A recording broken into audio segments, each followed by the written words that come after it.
Okay, so let's talk limbic system.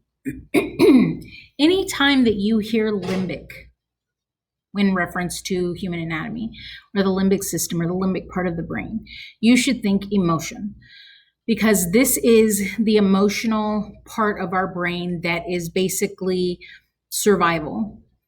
This is the part that makes you eat, that makes you drink, that makes you reproduce, all of those things, that gives you motivation to do those things.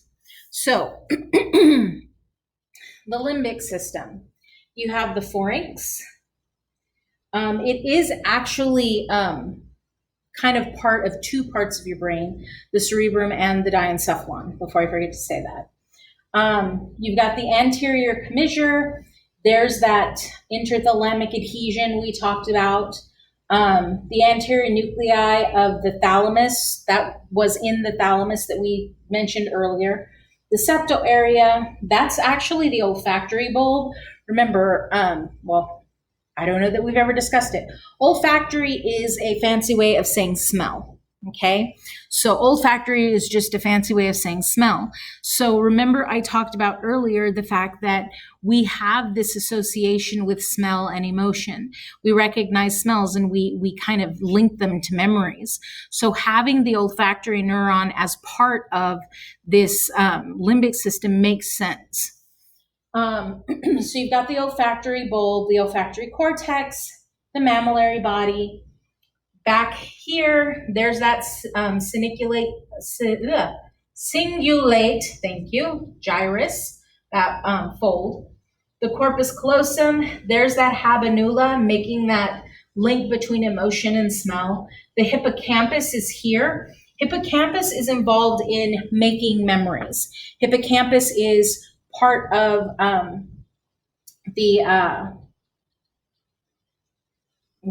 the important part of taking things that we are seeing and moving them to different parts of our brain so that we can keep them as memories. When the hippocampus is damaged, one of two things happens.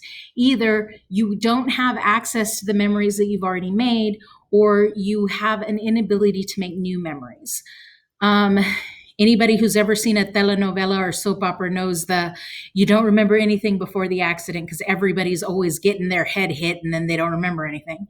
But the other type of amnesia, the anterior grade amnesia, where you can't make new memories.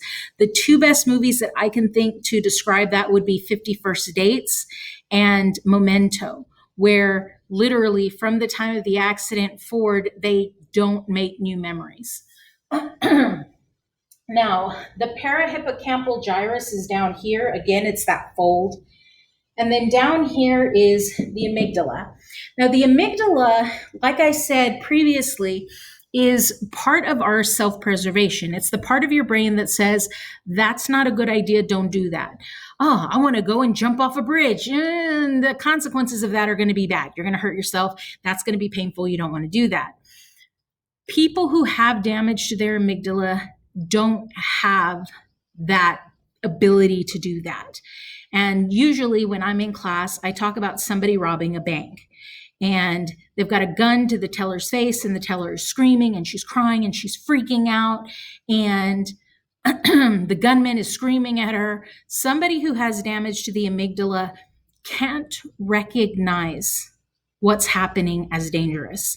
Literally, they have no clue. So they'll walk in, see the guy with the gun, see the teller screaming or, crying her eyes out, and go, I need to cash this check.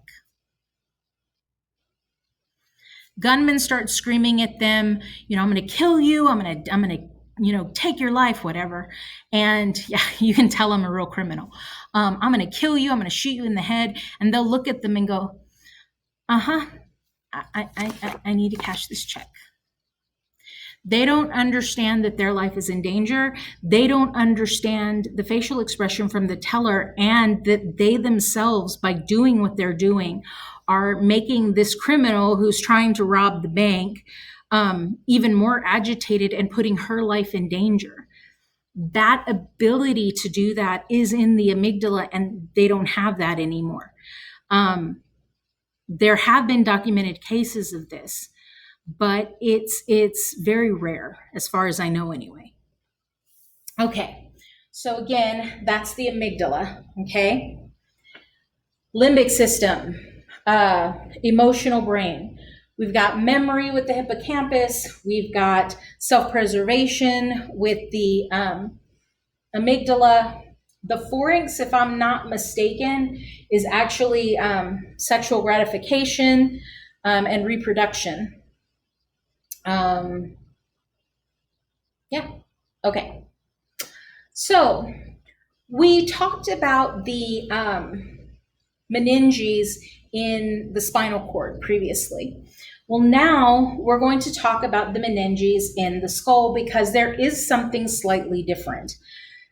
We do have the pia mater that again is like shrink wrap right on top of the brain, and there is that subarachnoid space in the arachnoid mater that looks like cobwebs, so we call it that. The big difference here is that the dura mater has two layers. Again, excuse me, just had lunch. In the skull, we have two layers. In the spinal cord, we only have one, okay? Hang on a second. I'm gonna turn that lamp on. Okay, so hopefully the lamp will help you to see me a little bit better.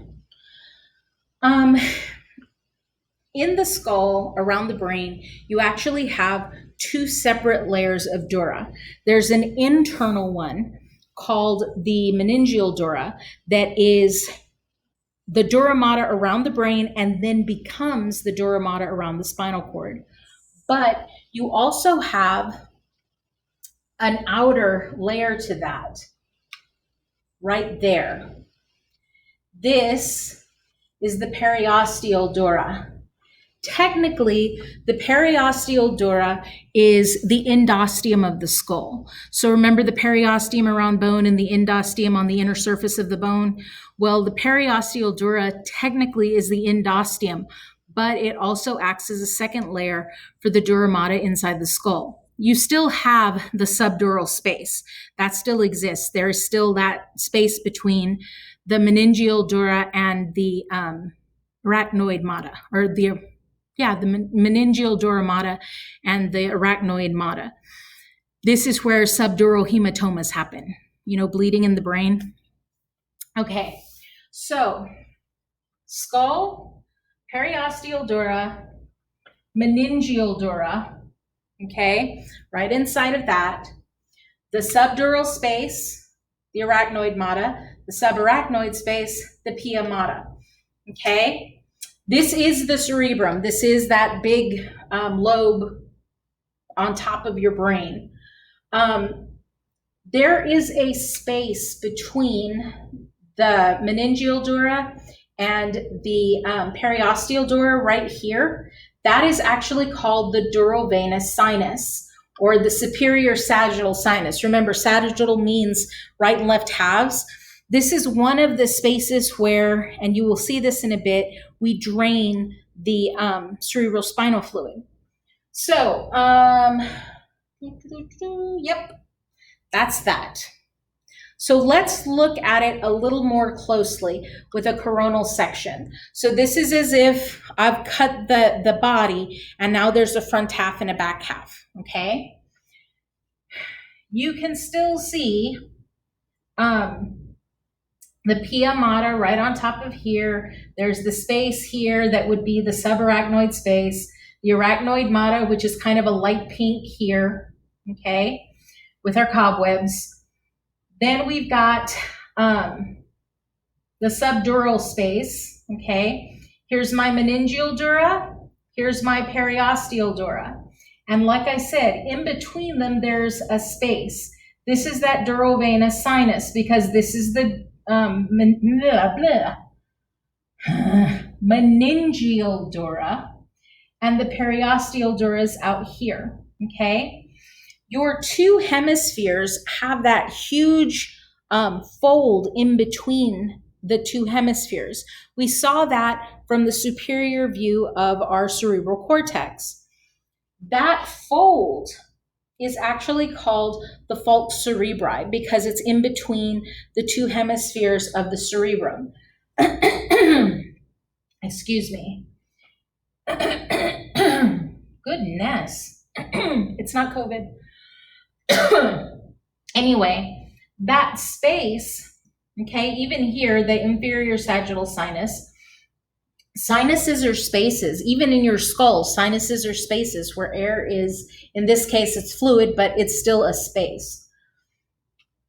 Okay, so our cerebrospinal fluid is a substitute blood supply for our brain and our spinal cord. Our central nervous system is pretty darn important, and our blood can be fairly dirty. That's one of the reasons why it gets sent to the kidneys. It gets sent to the kidneys to get filtered and get cleaned. Having that, lack of a better way to put it, garbage, have access to the two most important parts of our body, our brain and our spinal cord, that are responsible for our thinking and our ability to function and all of that, not a good idea. So what do? Well, we create a substitute blood supply that basically helps to deliver nutrients and ions and things like that, but technically is not the blood.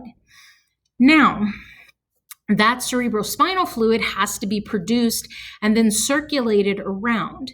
So we have spaces that allow that fluid to circulate around to feed our cells and to provide ions and things like that, and to get rid of waste products. So these spaces that you see are actually spaces for that fluid to flow through. We have kind of two ram's horns right here, one and then one on the other side back here. These are the lateral ventricles. The ventricles are spaces, okay? Then we've got a connecting point that attaches these lateral ventricles to this thing right here. This is the third ventricle. Now, remember our thalamus had that space in the middle with the intrathalamic adhesion attaching the two lateral hemispheres together? See that hole right there? That is actually because that's where the intrathalamic adhesion sits. This third ventricle is actually sitting in the space between these two hemispheres. So see how that kind of looks a little hollow? It's that right there that we're talking about, that space. That space is this third ventricle. You can see where this is heading down toward that hypothalamus, okay? So the fluid is getting made in these, and then it travels down this tube, the cerebral aqueduct, which I mentioned previously, to the fourth ventricle, the fourth like space. This is actually between the brainstem and the cerebellum. Then it travels from there down into the central canal of the spinal cord. Remember that tube that went down the distance of my spinal cord? That's actually, well, not hollow because it's got cerebrospinal fluid in it, but that tube is actually used to circulate the cerebrospinal fluid just like these are. Okay, so we've got the anterior horn of the lateral ventricle, which makes sense because that's anterior. The interventricular foramen, which is this tube that connects these to the third ventricle. The inferior horn of the lateral ventricle, again, makes sense because it's down here. The posterior horn, you can kind of see it pooches out here. The lateral horn. Then we've got the cerebral aqueduct, the fourth ventricle that eventually turns into that central canal in our spinal cord. Hang on one second. I want to try and get another picture that will kind of help you to see this a little bit better. Okay, just to kind of give you some perspective, here's another figure. It's the same thing that we were just looking at.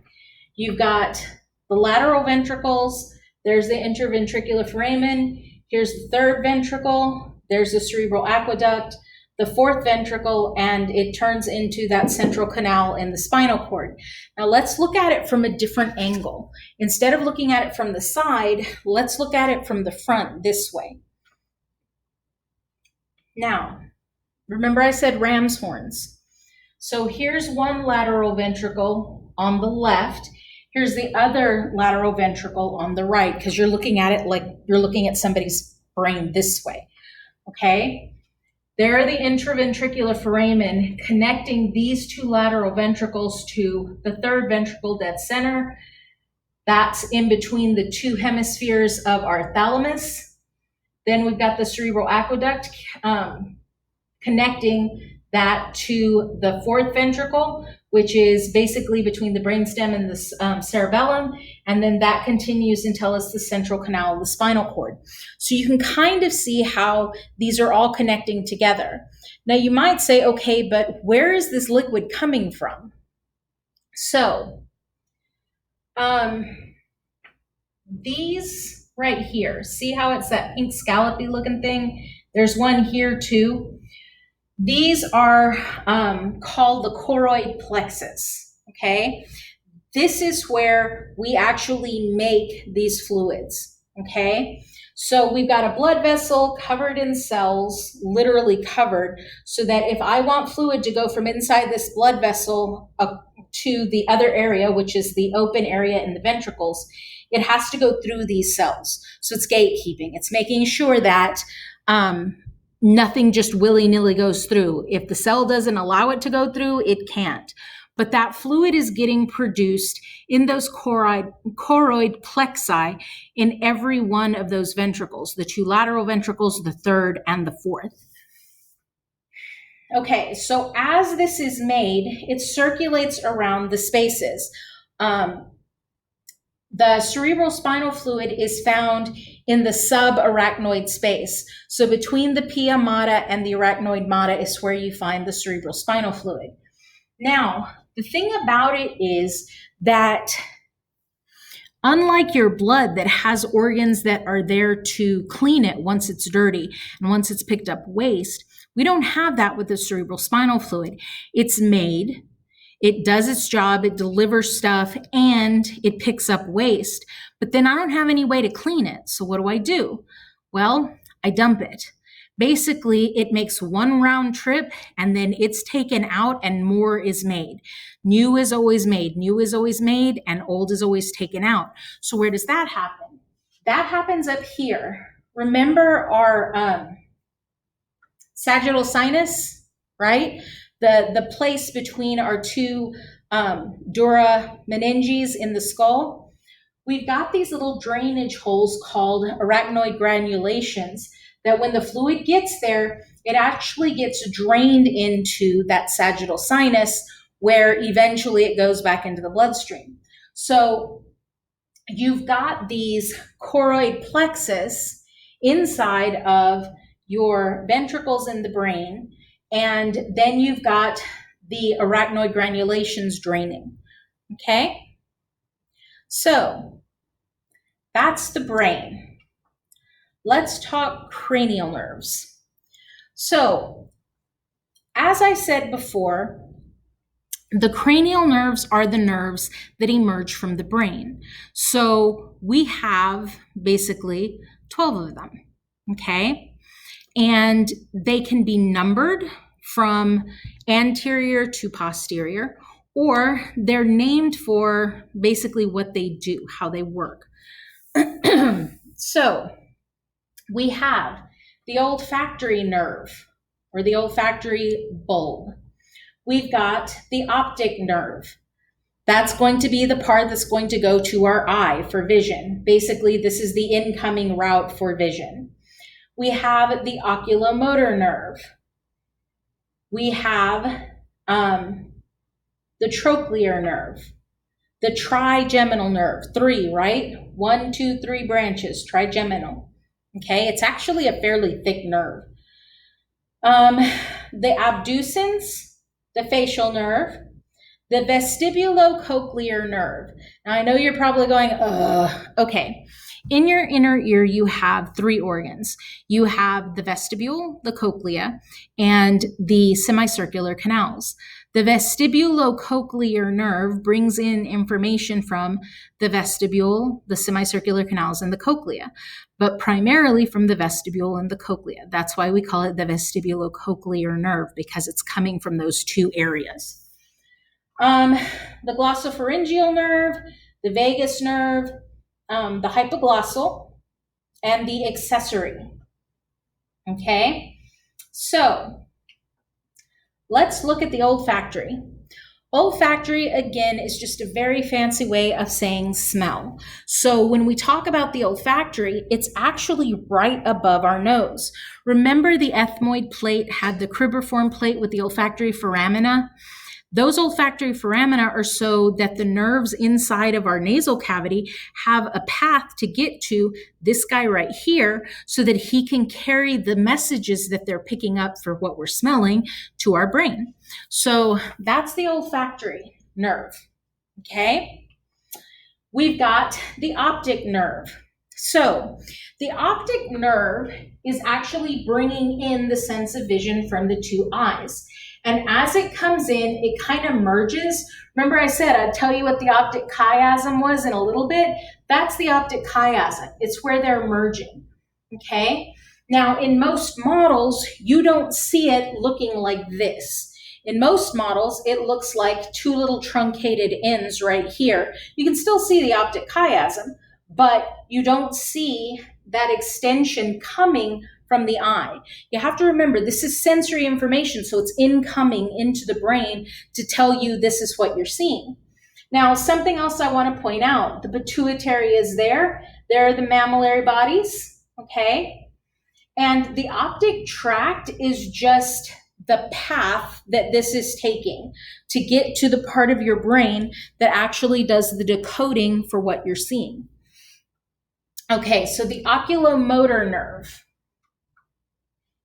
is right here, okay? Oculo, eye, motor, movement, okay? So the oculomotor nerve, it actually is movement for several of your eye muscles, the superior medial and inferior rectus, the inferior oblique, as well as the upper eyelid, okay? It's proprioceptive for those muscles. Proprioception, body position. It's a very fancy way of saying that. So if I say close your eyes and look to the left or look to the right, it's not like you don't know if your eyes are moving that way. You don't have to see where you're looking to know that your eyes are making that movement. That's proprioceptive. It's telling you which direction things are moving, where your muscles are pulling to cause your eye to move. That's proprioception, okay? Now, parasympathetic. It's actually parasympathetic to your iris to make your pupil smaller, okay?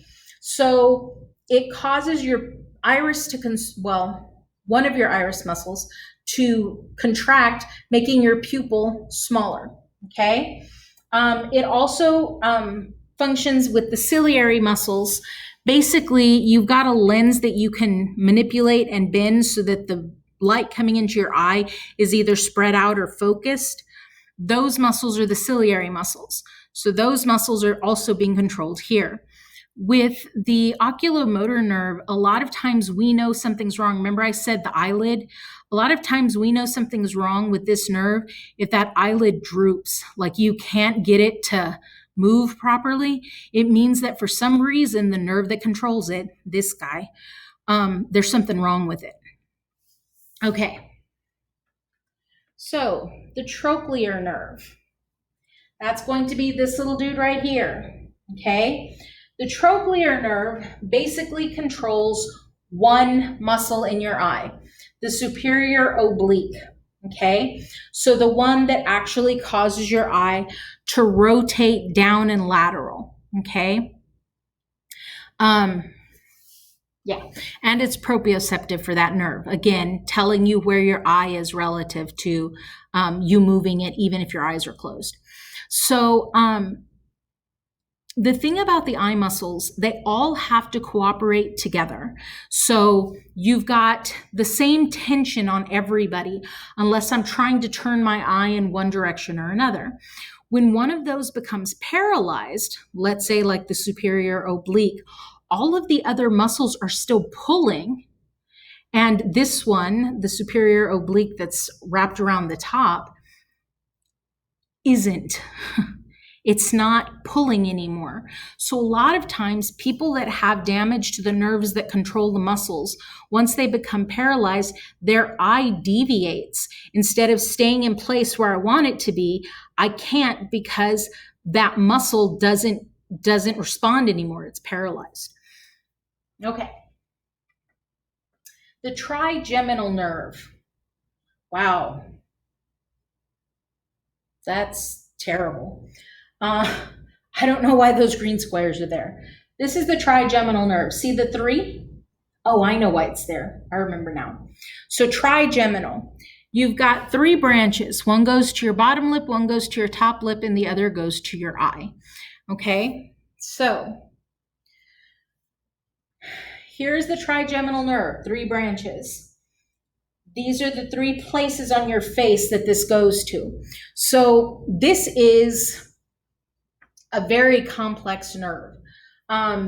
You've got sensory from the scalp, the forehead, the nose, the upper eyelid, and the cornea. So all of the sensory from here, okay?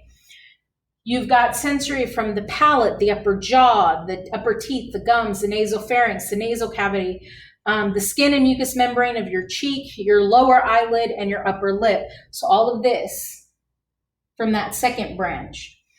And then the third, the lower one that's on your lower jaw, is going to be sensory from your lower jaw, your lower teeth, the gums, the anterior 2/3 of your tongue, the mucous membrane of the cheek, the lower lip, the skin of the cheek, the chin, the auricle, your ear, okay, and the temporal region, the side over here. The thing about this particular cranial nerve is it is really, I mean, it's everywhere here. So when we talk about sensory coming in, it all makes sense. My upper lip, my palate, all of that, my upper teeth, my lower lip, my chin, my teeth down here, that makes sense if you think about where it's at. Now, motor-wise, this is the nerve that helps us to chew. Basically, we chew, we have to coordinate our tongue with our teeth movement, with our jaw movement, with our lips, with our cheeks, and being able to move food so that it's in between our teeth when we want to chew. Our tongue isn't in between our teeth when we want to chew, making sure our lips are closed so the food doesn't fall out of our mouth. Even if our tongue pushes the food in the direction of our teeth, if our cheeks didn't push back, it wouldn't work either because it would just kind of go past our teeth into the pocket of our cheek and not work. So all of that coordination, that muscle coordination, is because of the trigeminal nerve. Excuse me. So the soft palate, the throat, the middle ear actually as well. And again, it's proprioceptive for those muscles. We know where food is in our mouth. We don't have to see it. Okay. I'm going to stop here and do a part 3.